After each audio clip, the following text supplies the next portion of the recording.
नमस्कार, मैं अर्चना और आप देख रहे हैं हंगामा टाइम्स। हंगामा टाइम्स की एक मुहिम है, समस्या हो तो घंटी बजाओ। घंटी लोग बजाते हैं, समस्या का समाधान भी होता है और हम समस्या जानने के पास में लोगों का पहुंचते भी आखिर क्या है समस्या। तो हाल ही में हमने आपको दिखाया था, गुडम्बा थाने पे एक पीड़ित परिवार आया था, जहां पे शादी से पहले लड़का लड़की को लेकर के चला गया था, घर से भगा ले गया था। माता पिता का बुरा हाल था, रो रो करके बेहाल थे। लड़की तो मिल गई है, थाने से लड़की मिल गई, कार्रवाई भी हुई है। क्या कार्रवाई हुई है, आगे लड़की क्या चाहती है, किस तरीके से वो न्याय की गुहार लगा रही है देश के प्रशासन से और शासन से और योगी सरकार से, आखिर वो क्या चाहती है, जो कानूनी कार्रवाई हुई है उससे वो कितनी संतुष्ट है। तो मैम ये बताइए, आखिर ऐसा क्या हुआ था कि 2 दिन पहले, आप शादी से पहले ही 2 दिन पहले आपको घर से भागना पड़ा? मैम, हम सद्दाम नाम के लड़के के साथ हम जो है क्या कहते हैं, मिलन टावर पे उसकी दुकान है, वहीं पे जॉब करते थे। वहीं से हम लोगों का बात करना स्टार्ट हुआ। वो शादी के नाम पे हमारे साथ 10 साल से शारीरिक शोषण कर रहा था। 10 साल से? जी। और क्या कहते हैं, शादी का झांसा देता रहा और जब भी जहाँ मेरी शादी लगती तो वो कहता था तुम शादी नहीं कर पाओगी, तुम्हारी शादी होने नहीं देंगे। यही कर करके हम आपको धमकी देता था? जी, और हमको टॉर्चर करता था। और फिर जो है मेरे घर वालों ने शादी एक जगह मेरी तय कर दी। तो फिर क्या कहते हैं, हम शादी तय कर दी। 20 तारीख को मेरा मांझा था और मांझे से पहले हम बैंक गए हुए थे पैसे निकालने। वहाँ से आ गए, बैंक में ही हमें फ़ोन कर रहा था। वहाँ से जब हम आए तो उसने फ़ोन किया कि तुम्हारी शादी नहीं होने देंगे और शादी अभी तुरंत मेरे साथ चलो, अगर तुम नहीं चलोगी तो तुम्हारी फ़ोटो और वीडियो जितनी भी है सब हम वायरल कर देंगे सोशल मीडिया पे। यानी कि प्रेम के नाम पे उसने आपके साथ में कुछ ऐसा भी किया जिसके साथ में उसने वीडियो फ़ोटो खींच ली थी? जी मैम, मेरे साथ बहुत अन्याय हुआ है। और क्या कहते हैं, उस मांझे वाले दिन जो है क्या कहते हैं, और 2:30 बजे का टाइम था, उसने हमको धमकी दी फ़ोटो और वीडियो वायरल कर देंगे। तो 2:30 बजे का टाइम था, हम 50,000 रुपये घर से जो टंकी में रखे हुए थे और जेवर जो मेरी शादी का था, मेरी मम्मी लोगों ने दिलाया था। वो लड़के ने कहा था ये? जी मैम, और जेवर और पैसा लेकर हम घर से चले गए और इंदिरा नगर में फ्लैट नंबर 101 लाल कोठी के सामने वो फ्लैट है, वहीं पे ले जाकर छोड़ दिया कि ये मेरी बीवी है और घर में लड़ाई हो गई है, हम शाम को आएंगे तुम्हें ले जाएंगे। और फिर घर वालों ने मेरी रिपोर्ट कर दी। गुडम्बा थाने में आपके घर वालों ने रिपोर्ट करी थी? जी मैम, हाँ, गुडम्बा थाने में रिपोर्ट कर दी। और ये मुझे वहीं से छोड़ के तुरंत दुकान पे आ गया। दुकान पे आने के बाद जब मेरे घर वालों ने रिपोर्ट की तो इसके पहले घर गए, फिर दुकान पे आए तो इसके भैया कहने लगे ये तो यहीं पे था, कहीं गया नहीं। और ये तुरंत वहाँ से इसलिए आ गया कि अगर मेरे घर वाले रिपोर्ट करें तो इसको देखे कि दुकान पे ही है तो शक ना करें। तो फिर जो है रिपोर्ट हुई तो फिर इसको थाने ले जाया गया। इसके भैया कहने लगे कि तुम मेरा क्या कर पाओगी, हम तो पैसों से खेलेंगे। अच्छा, आपके भैया यानी कि लड़के के भाई ने भी आपको धमकी दी? जी, मेरे घर वालों को धमकी दी। तो फिर जो है एक दिन तक इसने नहीं बताया कि हम कहाँ पे हैं। फिर दूसरे दिन जब इसको मार पड़ी तब जो है इसने बताया हम कहाँ पे। फिर पुलिस वालों और लेडीज़, एक पुलिस थी उनके साथ में, उनके घर पे गया। फिर हमें वहाँ बताया कि उन लोग जिनके घर पे रखा तो वो लोग बताने लगी कि इसने बताया कि ये हमारी बीवी है।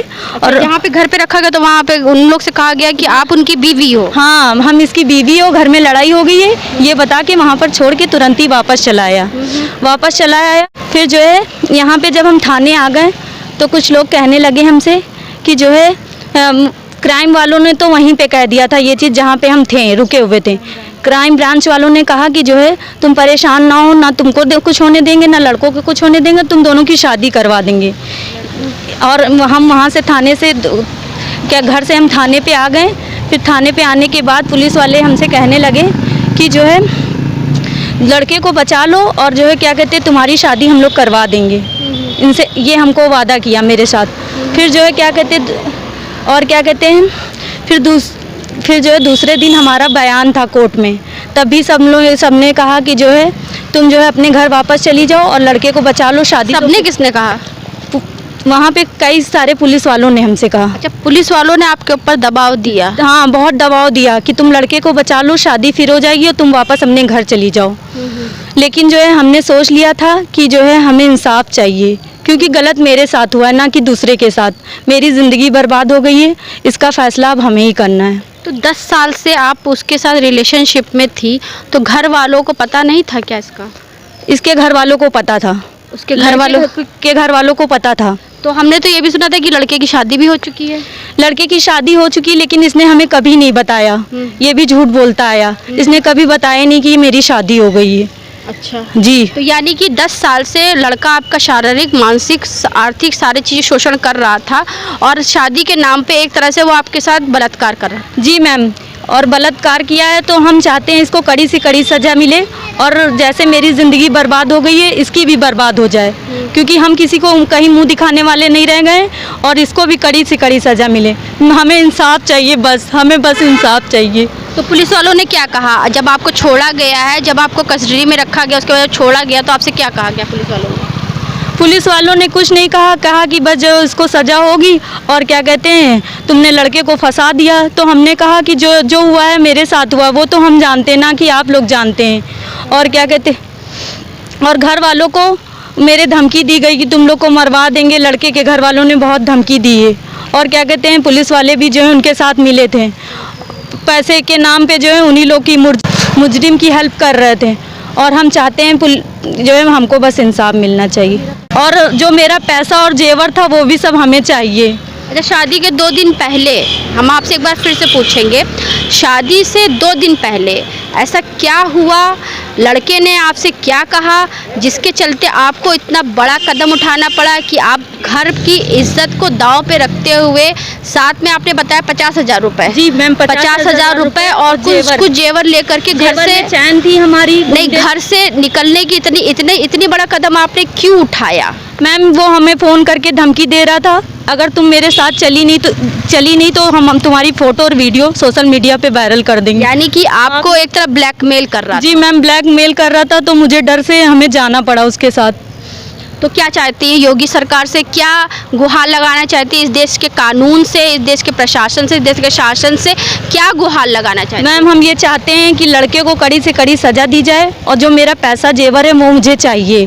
और मेरे घर वालों के साथ इनके घर वाले कभी जो है मारने पीटने की कोशिश ना करे जान से, ना हमको ना मेरे घर वालों को। यानी कि आपके घर वालों को जान से मारने की धमकी भी दी है? यस मैम, उनके भैया ने दी है धमकी।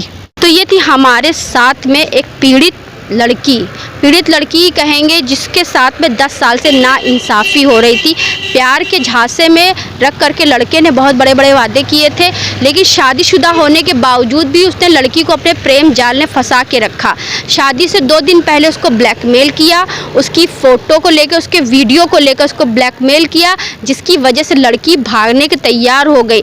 लेकिन जब बात आई शादी की तो लड़का मुकर गया, उसने कहा मैं शादी नहीं करूँगा। तो अब पीड़ित परिवार हमारे देश के और हमारे प्रदेश के शासन प्रशासन से गुहार लगा रहा है कि उसे न्याय मिलना चाहिए। और पीड़ित परिवार को आए दिन धमकियां मिल रही जान से मारने की। तो इस समय ये सोचने की बात है और ये कहने की बात है, क्या इस आज के देश में या आज के समय में हमारे देश में एक परिवार सुरक्षित है या नहीं है? जिस तरीके से पीड़ित लड़की ने बताया कि पुलिस वालों का व्यवहार अच्छा नहीं रहा, उसके पर भी दबाव दिया गया समझौता करने के लिए। तो समझौता किस बात का, जब एक लड़की के साथ 10 साल से उसके शारीरिक, मानसिक और आर्थिक शोषण हो रहा है, तो किस तरीके से वो लड़की सुरक्षित है? तो बहुत बड़ा सवाल है इस देश के, इस प्रदेश के शासन प्रशासन पे। तो हमने आपको दिखाया किस तरीके से पीड़ित परिवार की पीड़ित लड़की हमारे साथ में थी और उसने न्याय की गुहार लगाई है कि मुझे इंसाफ चाहिए। अब देखने की बात यह है कि क्या होता है आगे, वो तो हम आपको बताते रहेंगे और दिखाते रहेंगे। लेकिन इस वीडियो को ज़्यादा से ज़्यादा शेयर करिए, कमेंट करिए, क्योंकि एक पीड़ित लड़की की ज़िंदगी का सवाल है। क्या इसी तरीके से लड़कियों को प्रेम जाल में फंसा करके उनका शारीरिक शोषण करते रहेंगे? तो इसी के साथ मैं अर्चना आपसे इजाज़त लेना चाहूँगी। धन्यवाद, बने रहिएगा हंगामा टाइम न्यूज़ चैनल के साथ।